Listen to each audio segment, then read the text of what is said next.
SpartanNerd here. This is the same day I did the review of Stratos. So if you see me wearing the same shirt, same day. But it started pouring down rain outside, and let's do another video today. Huh? All right, and so I'm in the mood to do this because I was talking about yellowing plastic yesterday. Here is my Spider-Man #1 with the yellow plastic cover, collector's item cover. Why do I keep it this way? It's not. This book is not worth more than $25. All right. I mean, $25, $25. This would be the Comics Directs that you know because it don't have a UPC code on it. It's not a newsstand. Anyways, back to it might have been at Walmart though. They did that sometimes at Walmart Comics. I just want to talk about Todd McFarlane, and I want to talk about this specific Spider-Man run. Okay, this is what really got me hooked into doing comic books. I had some comic books growing up. I had some mini comics. Came with Master Universe. Came with I had odds and ends here and there. We had the Teen Titans anti-drug PSA comic. We got that from a car dealership. My dad went to get a new truck. They gave it to us for free. I mean, it's a car dealership. Come on, keep kids happy, right? But that specific comic is kind of legendary, right? As for Spider-Man, I had the bookstore. No, that's not the right word. The book fair. It would come around to the schools in elementary and middle school, and they would sell books. Now, this is like a fundraiser for the school, but also it's getting kids to buy something to read. That's a positive thing, right? And for teachers to buy stuff for their class.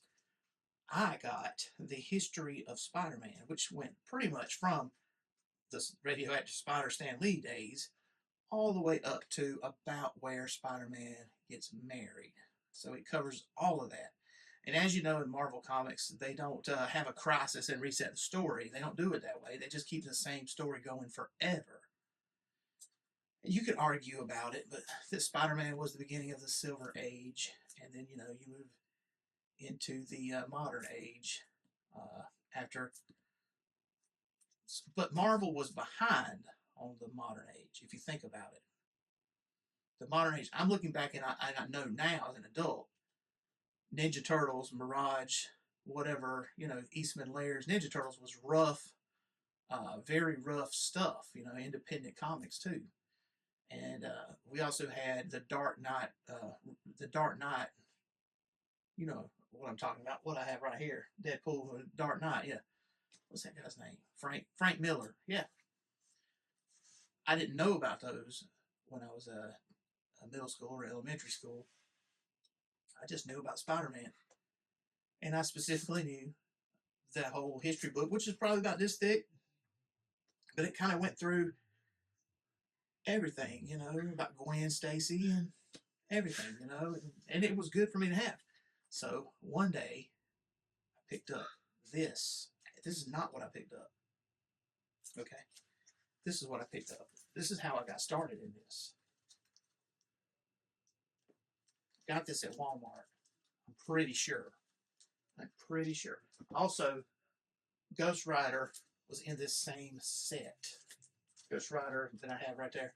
That would be the Danny Ketch Ghost Rider. These two. To me, these are the gold standards of comic books. Are there comics that meet it? Possibly the Death of Superman stuff. To me, any of the early Spawn 1 through 100, I loved all of those. But these two are the ones that got me. I want to just talk about the art, and I want to talk about the story and why it got me, okay? So, my exposure to comics started with that collection of, really, the collection about Spider-Man. and the mini comics and everything. And that was what I just thought of as comic books. You know, this was fundamentally something different. I mean, just look at it.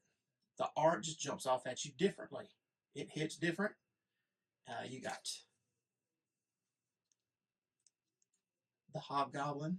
I'd never heard of Hobgoblin, except for the Spider-Man whatever history book. Uh, these are the same two. I've never sold these. These are the same two that I had as a kid. To me, the pumpkins with the Batman symbols on them, that caught me because this is Marvel and Batman is DC. Everybody knows that. This is around the time of Batman 89 and Batman Returns, so Marvel was kind of cross-contaminating. Todd McFarlane drew this, and he also worked on Batman, so there's some of that. But I understand it was Dan Slott that did this first. I think that's right. Face it, Spidey, awards don't mean what against the Hobgoblin. Of course, you get the little cuss word symbols. I'm encountering something as a maybe 12-year-old that I'd never seen before in comic books. I bet this was the worst Nintendo controller ever. He has to use his hands. What? I mean, you got Super Mario. When you see this right here, and this is what I would think of comics as looking like, when you see this, you know you have something special. I mean, Hobgoblin is ripping his face off. I didn't really understand this as a 12-year-old. Ripping his face off? What? Is it a mask? And it never is explained in these books. Lightly does Spider-Man mention he transformed into a real demon.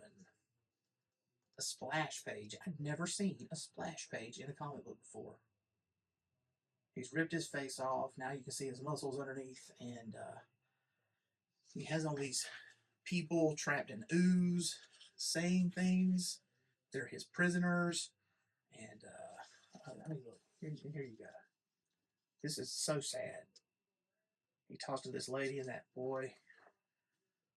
He mentions how pretty she is, and if you look at it, the whole page is ugliness all over the place, and so she becomes a central figure that balances that out.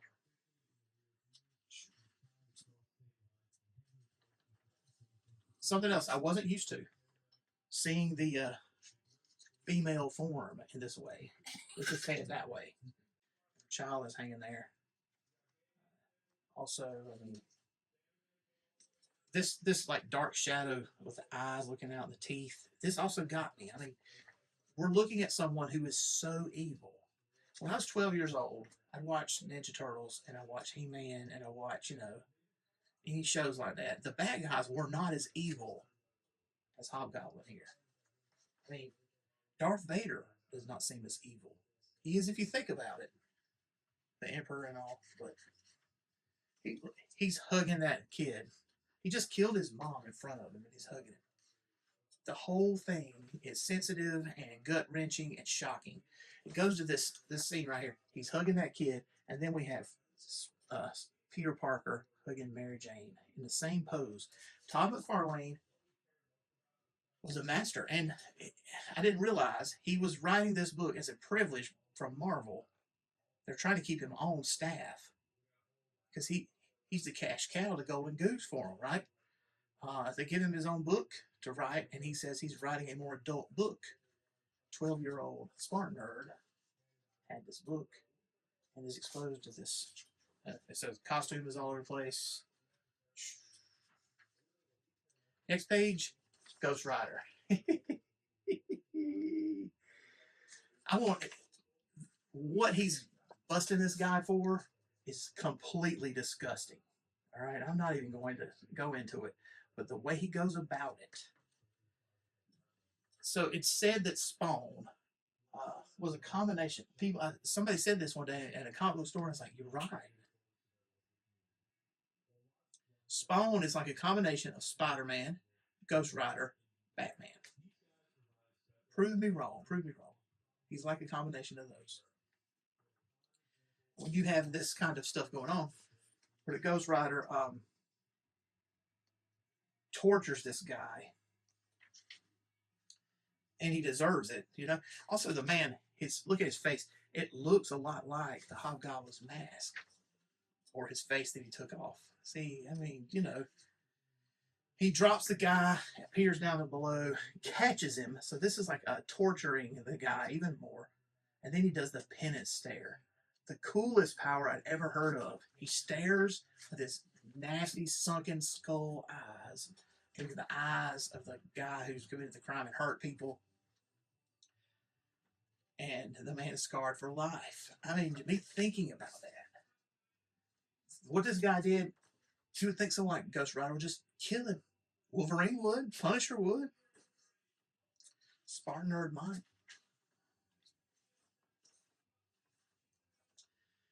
We go from that to Mary Jane in a negligee.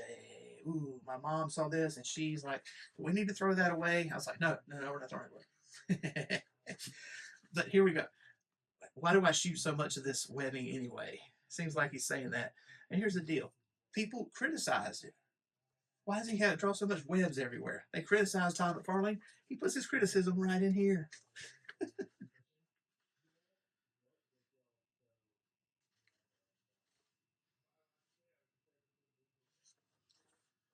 So the Hobgoblin decides to torch all of his prisoners except for the kid.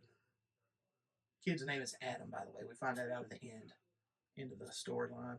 Oh, I just gave a spoiler, didn't I? But I mean, really, I mean, he's got the Goblin glider. So I don't know all this stuff about Hobgoblin. I had the like Spider-Man history book, you know, and it talked a little bit about it, but I didn't really. To me, look like somebody who was a lot like the Green Goblin, who Todd McFarlane didn't write the Green Goblin, at least in his run of Spider-Man. Here we go. These characters. We will see these characters again over in Spawn, the news anchors. And look how he's sitting on top of that pole, looking evil.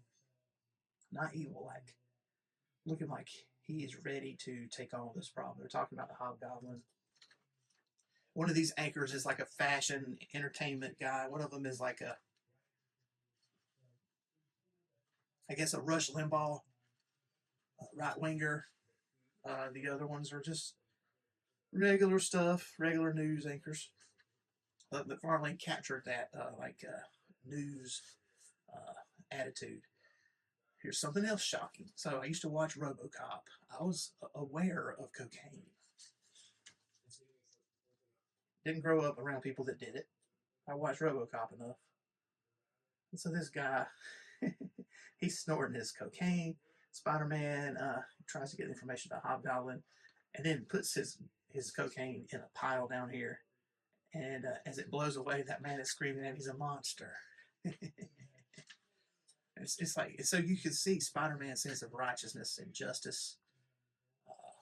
And this is getting at more of a Batman type of an attitude with Spider-Man. Todd McFarlane was taking a heavier, more powerful, darker approach. And here we go. Ghost Rider again, speaking of dark. This guy's a gun runner. He wants to know about the Hobgoblin. He saw the news. Oh, man.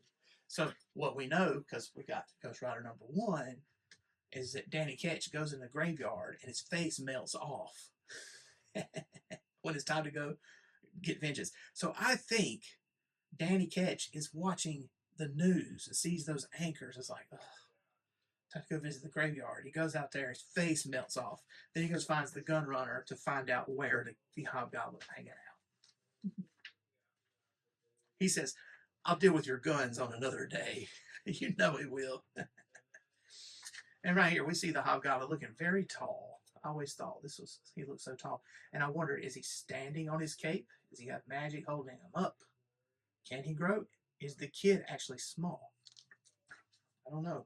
But Spider-Man shows up, and that kid knows who the hero is here. But he's coming to have Stockholm Syndrome.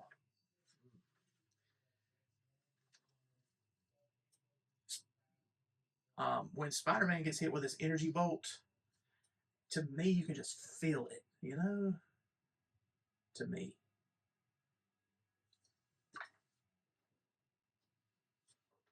Yeah, all this that Hobgoblin is doing at the bottom is just throwing energy bolts everywhere.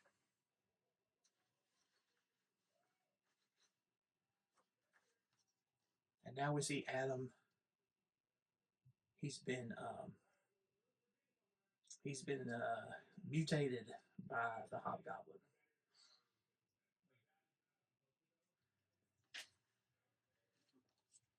It's a good thing when I was 12 years old that this came in a pack where I had issue 6 and 7, because if I'd had this one and it ended, it would drive me crazy. It would drive me crazy till I had number 7, and there was no chance of me getting number 7 if it wasn't bought together at Walmart.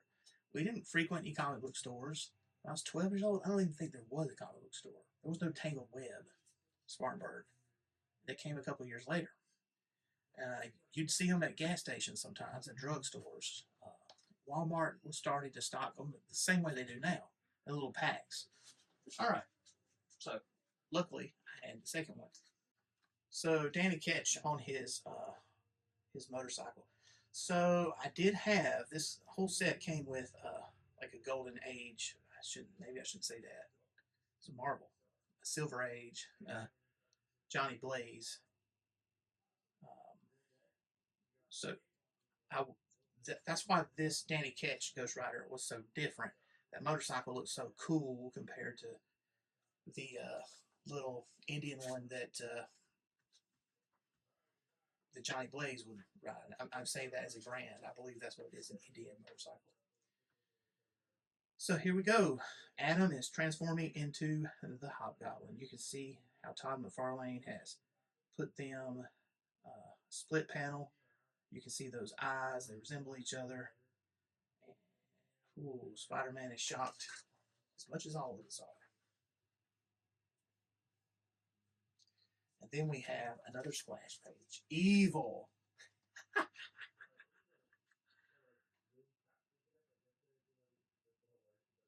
You just take it in because you can just see the whole motorcycle busted in. Spider-Man's like, the whole world is going nuts. And the Hobgoblin sees, in his twisted mind, himself as Jesus or something. And he's like, the Ghost Rider is Satan, and Spider-Man is the devil. It doesn't make. And who's the one blowing people up and trapping them in slimy ooze and stealing the child and morphing them into a demon? Yeah, who is really that? Does that make sense? But as a 12-year-old, like, I ate this up. So Spider-Man goes to saving Adam while Ghost Rider goes to meeting his vengeance. And that's what happens in the rest of this book. Spider-Man says, "Does it hurt?" And the kid's like, "Oh, Mr. Goblin wants to help people." Mentioning the glider. Remember, Ghost Rider can like become incorporeal,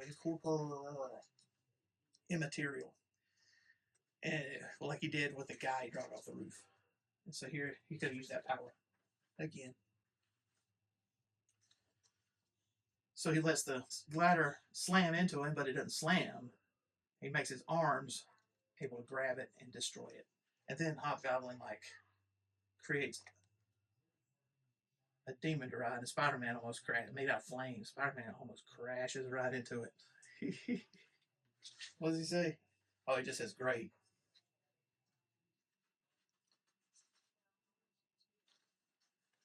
After all of that, just one, bam, punch.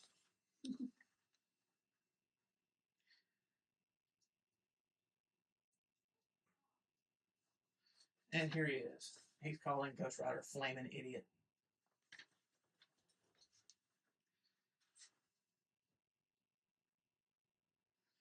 Here's where they have their conversation. The only conversation that lets you know what's going on in the story with Hobgoblin. So Hobgoblin slams into Ghost Rider, takes him out of the building way up high. And then it comes down, atomic blast. Spider-Man is having to save Adam.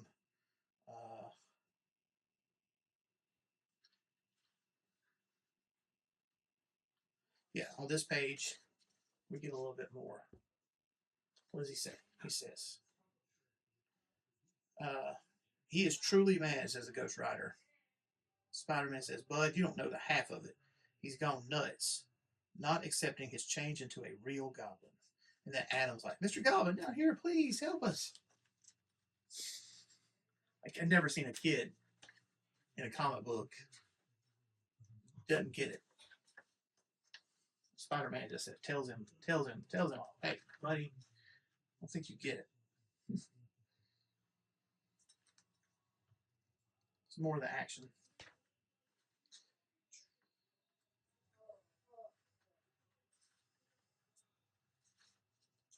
More Hobgoblin throwing bolts everywhere. Ghost Rider's about to run over him, and Hobgoblin is hugging the kid. Spider-Man's worried about the kid. There's a lot of tension on this page. A lot of tension on this page. You know, for me, it's one of the things that always has got me. The contrast between Ghost Rider's attitude about taking revenge, vengeance, Spider-Man's interest in saving the innocent, keeping the innocent safe, both are interested in bringing them to justice. Hobgoblin is just insane, and the kid is confused. There's a lot of tension between us, and Todd McFarlane masterfully wrote this out and captured my imagination forever, really.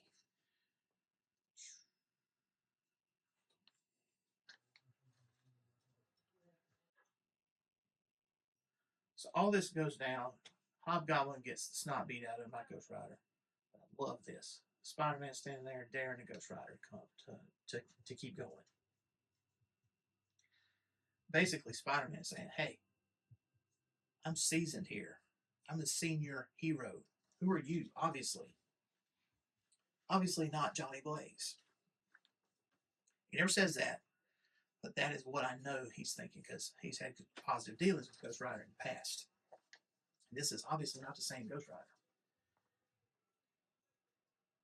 I like how the Ghost Rider walks away and he says, hero.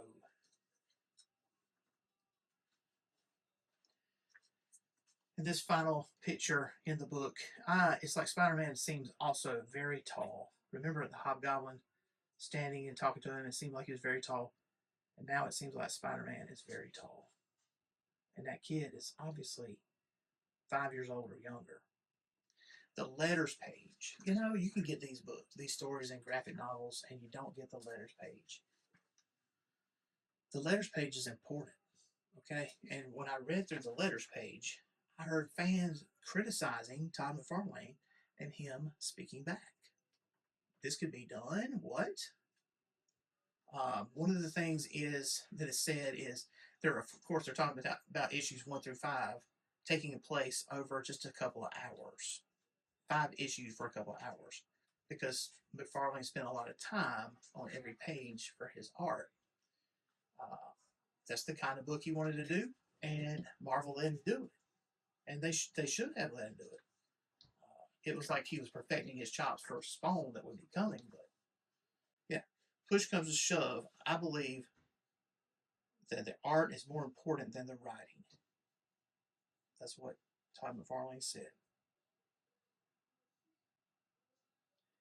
Talking about the lizard not being able to be killed. So when I read this, I didn't know about the lizard story. I never read that lizard story until I was in college. Never had it. Issue number 1 I picked up, and I never read that. But I had 2, 3, 4, and 5. I read those. And I never even read issue number 1 until it was digital. Are you insane, SpartanNerd? Maybe. It's got this picture on your shirt all these years later. Covers and mock covers. Issue number 1, which I've shown off a few times. Silver foil. This one,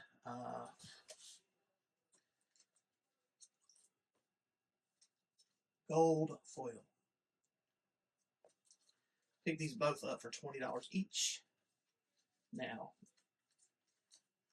these also, you realize Spawn number 1, Spawn issue 1 is the same Spider-Man thing. It's slightly different with Spawn, but issue 13 is the same thing. It is just, it's the black costume, which Todd McFarlane had a big hand in creating Venom and all around that. Here is Scarlet Spider. This is not Todd McFarlane's art. This is somebody spoofing him. And I have one more model. So this one is Spawn 327. But it's the same thing. This is also a different artist than Todd McFarlane, but they're just taking their cue from. Okay, so here's issue number 2, The Lizard Spider-Man. A story that just crawls along. Terrific art. This one, I'm not sure about the blood coming off of whatever that is. But what it is is the armor that the witch, Craven's daughter, I think, she has blood dripping off of it. She has possessed the lizard. That's what that story hinges on. The lizard seems to be very more of a threatening monster. He's one of Spider-Man's classic villains, right? He does not look like a baby cartoon. And then number 5. We have the costume is all ripped up. Spider-Man's been through it fighting the lizard. Of course, we saw Hobgoblin and the Ghost Rider. What came after that? Thunder. Issue 8. We got the butt sticking up. So I have this flipping through as my desktop picture sometimes. Chorus teacher in middle school. Spider-Man's butt pops up. Somebody's walking around with that on their t-shirt. I ain't that worried about it, but still. Wolverine. I didn't know who Wolverine was. So when I read issue number 8, at the end of it said next issue Wolverine. I didn't know. No, I'm sorry. Issue 7 ends with next issue Wolverine. I'm like, who's Wolverine? And later on, I would get 7 and 8 and then learn. The X-Men. I didn't read the X-Men. Before I was 15 years old, I would have the X-Men number 1 collection I bought at Walmart. And the same kind of thing that I got the Spider-Man's from. But here's the deal. And that thing was worth a lot of money now. Wish I still had it. I traded it to somebody. Bad idea. It had every cover, and they all connected to make one big picture. And then there was one that they all folded out in one big connected thing, kind of like my Energon universe over there. I'll show that off. Turn my iPad. Maybe we can see it. Yeah. iPad. Up there at the top. That's the Energon universe connecting covers. Then my iPad almost fell on the floor. But I did it for you people.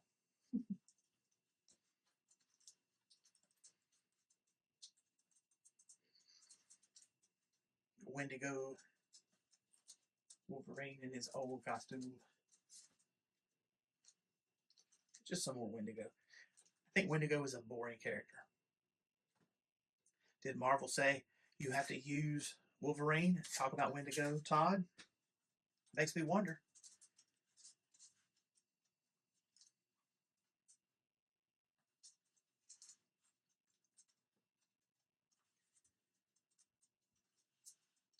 That was issue 12. 13 is the Black Spider-Man cover. 14. I don't know if I remember the plot of this one. The Living Vampire. And this is it for Spider-Man with Todd McFarlane. The next issue, it has it's a sideways cover. Somebody else did, and it says the Spider-Man has a speech bubble underneath that says "Bye, Todd," and that's it. Spider-Man would continue to go. I think it would be rebranded into Peter Parker Spider-Man until eventually it stopped running.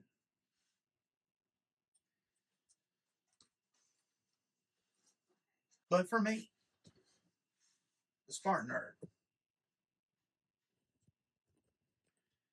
if it wasn't for Todd McFarlane, I would have never read Spawn. The first 100 issues of Spawn are where it's at. I realize it's sort of sacrilegious stuff. It's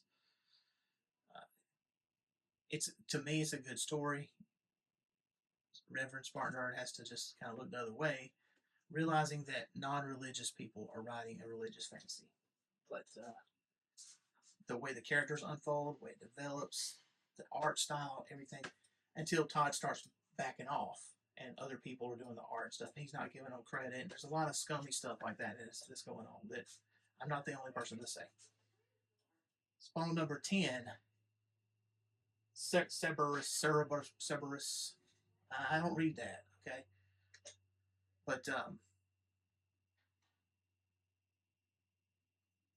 it's a statement issue, though, where it basically ends. The issue prior, he touched Angela's lance and was transported to the 9th level of hell or something, 8th level, something, maybe 10th. It's issue 10. But while he's there, he has this hallucination of the Cerberus Aardvark person, and it all comes down to a statement about creators owning their characters and able to do what they want with them. Too bad Todd didn't heed his own advice eventually, okay? The stuff with Rob Liefeld and Neil Gaiman and everything that happened later, we all know about, was almost the same as what Marvel did to him and DC did to him. Spider-Man, Amazing Spider-Man 298 is the first appearance of Eddie Brock with the symbiote. All right. Secret Wars number 8 is the origin story of the black costume, symbiote costume. This is all Todd McFarlane's ideas and work. I had this as a kid. Transformers number, what is it, 3? Yeah, Transformers number 3 has Spider-Man in the black costume.